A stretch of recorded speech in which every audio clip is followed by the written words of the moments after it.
Yeah! So, ఇప్పుడు జగదాత్రి అంటే almost ఇలా అలవాటయిపోయి ఉంటది అందరికి. వైజయంతిని ఎవరైనా పిలుస్తున్నారండి బయట? అంతా ఇప్పుడైతే రీసెంట్‌గా లేడీ ఫాక్స్ అంటున్నారు. లేడీ ఫాక్స్ అంటున్నారా? లేదంటే ఆ! ఎక్కువగా చిత్తూరు చిలుక అంటుంటారు. చిత్తూరు చిలక. ఏదో అది ఎప్పుడో ర్యాండమ్‌గా ఫస్ట్ ఒక 15 ఎపిసోడ్స్‌లో ఆ! రామ్మోహన్ గారు అంటే నా హస్బెండ్ క్యారెక్టర్ డైలాగ్ అన్నమాట.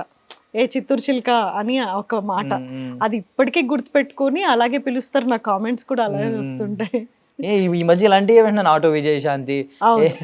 అవును. ఇలాంటివన్నీ వింటూ ఉన్నాం మేడం ఈ సీరియల్ గురించి ఎస్పెషల్లీ. మొన్న మీనన్ దయ వల్ల నేను లేడీ ఫాక్స్ అయ్యాను రీసెంట్‌గా ప్రమోషన్ వచ్చింది. మీకేమన్నా ఐ మీన్ మీరు ఎక్కడికన్నా ఊర్లెళ్ళినప్పుడు అక్కడ అడిగేస్తా ఉంటారా? ఎందుకు ఇలా చేస్తున్నారు? ఎందుకు ఇబ్బంది పెడుతున్నారు? వాళ్ళని ఇబ్బంది పెడతారు? యాహ్! కాసేపయితే వాళ్ళు దగ్గరకొచ్చేంత వరకు వీళ్ళేమన్నా మమ్మల్ని హార్మ్ చేస్తారని భయమేస్తూ ఆ! ఉంటుంది. ఆ! సాధ్యమైనంత వరకు అంటే షూటింగ్స్ గురించి ఐడియా ఉన్న వాళ్ళైతే చాలా ప్రేమగా హ్మ్. అలా చేయకండి, నీ జగదాత్రిని బాధ పెట్టకండి హ్మ్. అలా హ్మ్. అడుగుతారు.